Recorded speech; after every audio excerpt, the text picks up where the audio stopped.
Mas vamos falar das guerras, né? Sim, Tá com a guerra sim, da Ucrânia, sim. esse conflito no Oriente Médio.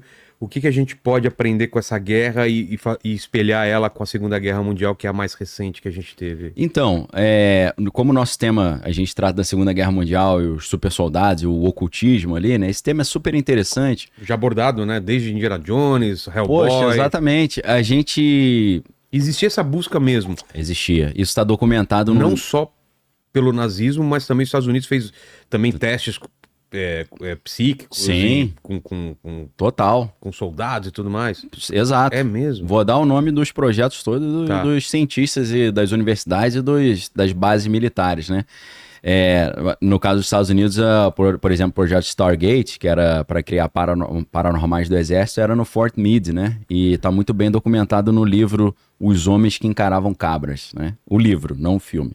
Que encaravam cabras, que coisa específica. Então, o que aconteceu? Aí isso é anos 70, depois eu volto Tá. na Segunda Guerra Mundial. Os Estados Unidos começaram a realmente acreditar que os russos tinham espiões paranormais, por causa de algumas coisas estranhas que estavam acontecendo, algumas das quais a gente vê um pouco em Stranger Things, né? Aquele tipo de coisa. Porque, vou dar um exemplo, códigos códigos atômicos que um general tinha, vazaram. Então o que eles pensaram? Pô, esse cara passou esses códigos altamente sigilosos para os russos. Só que aí o que eles fizeram? Eles espionaram o cara durante um bom tempo e viram que ele não tinha comunicação nenhuma com nenhum russo ou com ninguém, que ele realmente não passou. Uma galera começou a desenvolver uma teoria que pareceu muito louca na época, que eles falaram o seguinte: olha, eu já sei como os russos roubaram esses códigos. Os espiões paranormais russos acessaram o sonho do general e roubaram através do sonho dele. Tipo Inception. Tipo Inception do Christopher Nolan. Pra você ver como é que Christopher Nolan brinca com coisa que tem fundo de verdade. Deve ser mentira, mas tem fundo de verdade, né? Então começou essa história. Aí, um cara que era o general Albert Subblebine, que ele infelizmente falecido já, era major-general, general 3 estrelas do exército, ele comissionou um coronel chamado Jim Cannon para pesquisar isso aí. Ele chegou para esse cara e falou: ó, eu vou te dar 2 anos para você se disfarçar e descobrir essa parada se é real. Aí beleza, o cara sumiu do mapa 2 anos, voltou, cabeludão, hippie, com a roupa toda estampada, paz e amor, né? Flower Power. E voltou com um documento desse tamanho chamado Batalhão da Primeira Terra. First Earth Battalion, ou Primeiro Batalhão da Terra, melhor traduzindo. Ele falou: aqui tá tudo que eu descobri, como é que faz, o que eles fazem, como é que é o protocolo e tal, é só aplicar. Aí o cara falou: pô, mas como assim? Então eles começaram a pegar alguns paranormais. O primeiro que eles usaram foi um cara chamado Ingo Swann, é o nome dele, e eles começaram a fazer umas pesquisas num negócio chamado SRI, que é Stanford Research Institute. E o físico que era o responsável era um cara chamado, tá vivo ainda, Hal Puthoff. E nessas pesquisas, o que eles faziam? A ideia era a seguinte, ó, no prédio do outro lado da rua tem um armário com o número 13. Dentro desse armário, na gaveta 4, tem um desenho que a gente botou lá. O que tá desenhado nessa folha de papel? O cara tinha que descobrir. Aí, a maioria das vezes eles erravam. Às vezes eles acertavam. E aí os caras estudando esse Ingo Swann, eles perceberam que quando ele acertava, ele tinha uns tiques nervosos, assim, dava umas piscadas. E eles falaram: quando ele acerta tem esse tique. Então eles fizeram uma análise das ondas cerebrais dele, descobriram o que acontecia no cérebro dele quando ele acertava. Sim. E em cima disso, eles criaram o protocolo daquilo que ficou conhecido como remote viewing, que é visão remota, que é o cara conseguir, através de desenhos e de uma percepção extrasensorial, descobrir coisas que estão à distância.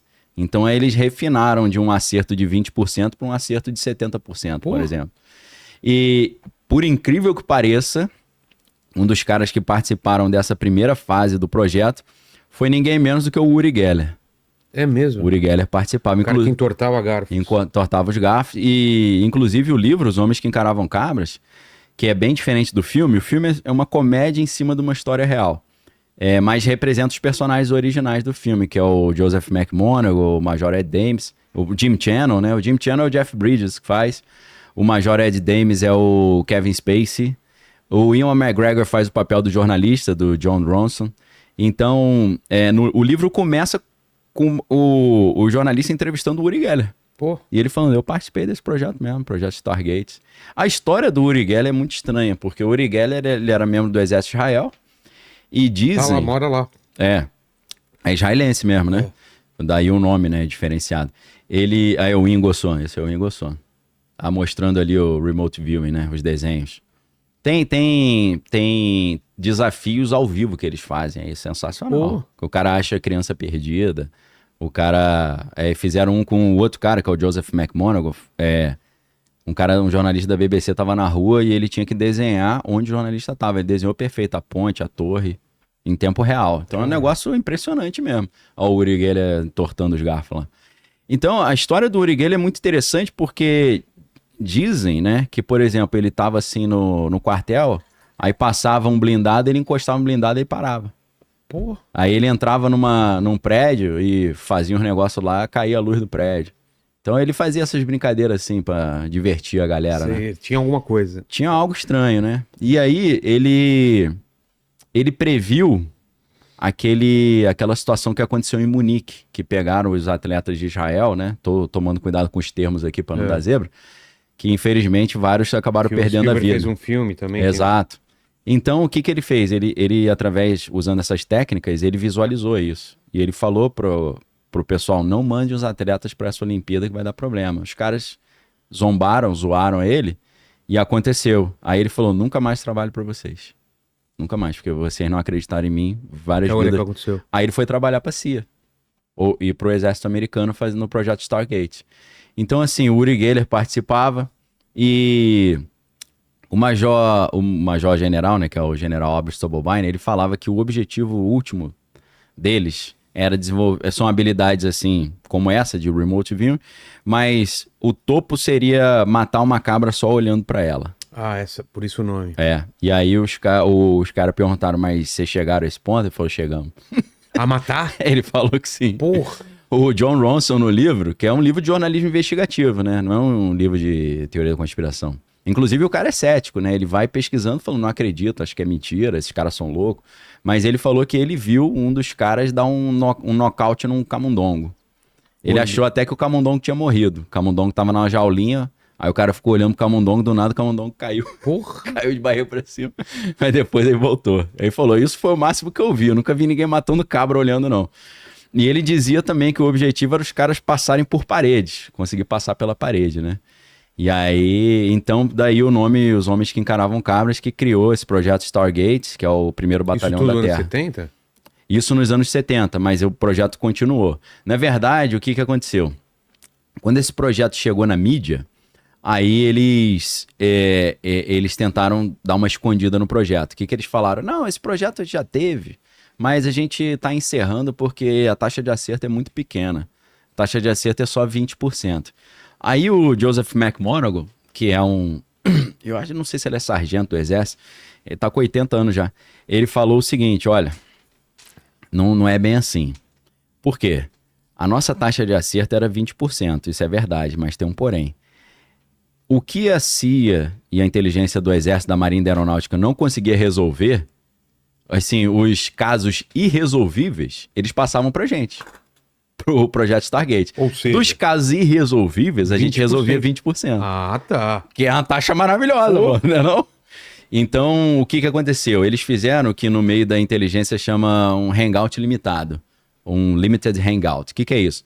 Quando a mídia descobre uma coisa que não deveria descobrir, eles apresentam um pedacinho do negócio e falam, não, realmente existe essa coisinha aqui, e eles escondem o resto do projeto e mudam o nome e mudam o lugar. Entendi. Então, o que o John Ronson falou é que o projeto continuou, principalmente foi reavivado depois do dia 11/9/2001, lá em Nova York, né, das Torres Gêmeas, eles reativaram esse projeto. Então, dizem que esse projeto está em força total aí até hoje, já é a, sei lá, 10ª geração desses soldados paranormais aí. Mas é um projeto altamente classificado, né? Então, são grupos bem restritos aí. Mas hoje a gente tem documentação disso, né? Existem... O próprio livro do John Ronson, que é Os Homens que Encaravam Cabras, é uma boa documentação. E, na verdade, isso já, aí fazendo o link, isso já acontecia no contexto da Segunda Guerra Mundial, né? Segunda Guerra Mundial, o Joseph Mengele, ele não estava brincando de serviço. Ele realmente estava ali tentando desenvolver soldados, super soldados, ele né? tinha carta branca, tinha cobaias à Tinha vontade, cobaia, que não tinha o menor poder de tinha decisão. orçamento à vontade. Mas isso começa na Segunda Guerra ou esse projeto da Alemanha, do exército, já estava acontecendo antes? E eu acho que ele ganha força quando o Adolfinho Bigodinho chega ao poder. O nojento, né? Sei. Eu evito até de falar o nome desse cara, pra não incentivar a galera. Não atrair coisa ruim. é. Então eu acho que foi ali que eles tiveram esse insight. Mas é claro que tem uma concepção mística dos alemães naquela época que incentiva isso. Por quê, hein? Porque principalmente do grupo dos alemães da época, o Himmler foi o cara que mais investiu nessa parte sobrenatural, espiritual. Então eles começaram a tentar justificar aquela ideia da raça superior alemã, Os arianos. revendo a história. E eles foram revendo a história, chegando, através da teosofia da Helena Blavatsky, eles chegaram até a história de Atlântida. E com a história de Atlântida, eles partiram do princípio que esses grupos arianos são descendentes de civilizações da Atlântida, que eram filhos dos deuses nórdicos, né, descendentes de Odin, de Thor, de Bor, né, desses deuses nórdicos, e são como se fossem semideuses. Eles têm um DNA divino. Sei. E por isso eles têm essas habilidades excepcionais. Então, com essa concepção mística, eles começam a tentar desenvolver essas habilidades nos soldados. Aí entra a sociedade secreta Thule, né? E o conceito do Vril. O Vril é essa energia espiritual que pode ser mobilizada para fazer com que os alemães se tornem invencíveis. Principalmente se eles tivessem acesso a determinadas relíquias sagradas. Entre elas, a lança de Longino, aquela que teria perfurado a lateral de Cristo, né? Que foi a primeira coisa que o Hitler tomou quando ele invadiu a Áustria. Ele foi no principal museu da Áustria e tomou essa lança, né? Porque eles tinham uma concepção que o Terceiro Reich seria a consequência o Império Romano evoluiu para o Sacro Império Romano Germânico e dali eles restaurariam como se fosse um novo Império Romano, um terceiro Império Romano, por isso que é o Terceiro Reinado, né, Terceiro Reich, através principalmente das relíquias da coroa e a lança de Longino. Ele achava que se ele tivesse as duas relíquias, ele seria invencível e ia criar um reino de 1000 anos. Que nem a gente vê no filme do Indiana Jones, os caras foram atrás também da arca. Exatamente isso. Isso está documentado no livro do Sidney Kirkpatrick, que é As Relíquias Sagradas de Hitler. Aí eu tive que falar o nome, né? Esse livro é sensacional, todo baseado em documentação histórica, e ele começa... o autor disse que é um true crime da Segunda Guerra Mundial, né? Ele começa com um alemão naturalizado americano, que é o Walter Horn, né? Que é acho que é um tenente-coronel, que recebeu do general Patton, que foi um general muito famoso da Segunda Guerra, recebeu a missão de resgatar as relíquias sagradas que estavam com Hitler no final da Segunda Guerra. Então ainda estava rolando a Segunda Guerra, estava no final, e esse cara foi com um pelotão... Esse cara era oficial de inteligência do exército americano, um alemão, falava alemão fluentemente, né? Estudou na Alemanha e tudo, naturalizado americano. Ele foi de volta à Alemanha num pelotão de inteligência de operação especial para resgatar essas relíquias. O problema é que quando ele chegou no bunker do Hitler lá, não tava a lança nem a coroa que eles estavam procurando. E sumiu ou já foi devolvido? Sumiram. Até hoje. Eu não sei exatamente onde é que tá, porque eu não me lembro desse detalhe no livro, mas ele mostra uma réplica. E é interessante ter uma entrevista com o Kirkpatrick, que é o autor, ele fala, tô com uma réplica da lança. Essa réplica foi usada no Constantine, no filme. É mesmo? Olha que interessante, né? Fazer uma conexão com a cultura... Que hora que eles usam? Eu não me lembro, cara. Fiquei tentando lembrar a hora que isso entra na jogada lá, mas... Constantine é do malucão lá do Watchmen também, né? Como é que é o nome dele? Alan Moore? Alan Moore. É dele, Eu acho que não foi ele que... Não sei se ele criou. Ele chegou a dar um espetáculo ali, né? Que era baseado no Sting, né? O visual do Sting. Sim. Que é uma obra interessante pra caramba também, né? Talvez ele tenha criado no Monstro do Pântano, deve ter aparecido. Sim. Mas pode ser. Então, esse Walter Horn é o Indiana Jones, pô. É esse cara que tá em busca das relíquias para tomar de volta dos alemães. Então, realmente, eles estavam atrás, inclusive, da Arca da Aliança, igual você falou. E eu fiquei impressionado, porque eu fui criado assistindo Indiana Jones, né, meu irmão? Aí eu, marmanjo, já O cabelo cálice, branco, falei, caraca, tem fundo de verdade isso aí, mano. Santo Graal. O Graal, eles estão... O Himmler, principalmente, era ficcionado pelo Graal e pela Arca. Esses caras aí estavam realmente buscando isso. Porque eles acreditavam que ia liberar um poder de Deus, o que era? Eles, com essas relíquias, eles conseguiriam mobilizar esse vril, que seria... Eles poderiam criar uma arma de destruição em massa. E talvez isso tenha dado uma vantagem competitiva bélica para os Estados Unidos, porque enquanto os Estados Unidos estavam fazendo o projeto Manhattan, criando a bomba atômica, eles estavam investindo mais nessa parte mística e na questão mais antigravidade eletromagnética. Ah, é? É. Então aí... Que acabou não dando em nada. Dizem que eles desenvolveram uma espécie de... como se fosse um OVNI, né? Um disco que é voador. o The Bell, né? Que é o sino, que era de antigravidade, mas aquilo perto da bomba atômica, né? Não tinha tanta força. E também que os alemães acabaram sendo esmagados de um lado pela Rússia, do outro pelos americanos e os aliados, né? Não deu tempo deles desenvolverem. Mas a grande questão é que no livro do Kirkpatrick, ele mostra que eles tentaram fazer o terceiro Reich, mas deixaram tudo pronto para o quarto Reich. Então, algumas dessas relíquias e alguns desses projetos, eles transferiram, por exemplo, para a América do Sul e continuaram continuaram esse projeto na Argentina, por exemplo, no Uruguai, né? Ah, é? E no Brasil também, porque o Joseph Mengele oficialmente morreu aqui no Brasil, né? Verdade. Dizem que não, né? Que ele tá vivo até hoje. Só que é muito difícil de reconhecer porque ele é muito gordo, um cara que pesa mais de 100 quilos. Então a fisionomia dele estaria diferente. Mas o cara estaria com mais de 120 anos, eu acho, né? Não me lembro exatamente. Mas dizem que tem uma conspiração que ele não morreu afogado em Santos, não, né? Como a história oficial diz. Tem até um livro meio exótico aí de que o Hitler tinha morrido aqui no Brasil, né? Que tiraram até uma foto dele, Sério? velhinho. Tinha essa teoria? Tem essa teoria. Tem até as fotos dele, velhinho, com a esposa brasileira. Mano. Nas teorias muito doidas, né? Mas assim, essa parte de que eles estavam buscando as relíquias e realmente queriam achar a Arca da Aliança, e o Hitler acreditava que com a lança ele seria invencível, tá muito bem documentado no livro As Relíquias Sagradas de Hitler. E eles tinham realmente essa visão mística de que eles são descendentes dos deuses. Aí eu... Quem seria o cara? Ah. É meio... A pesquisa é interessante, assim.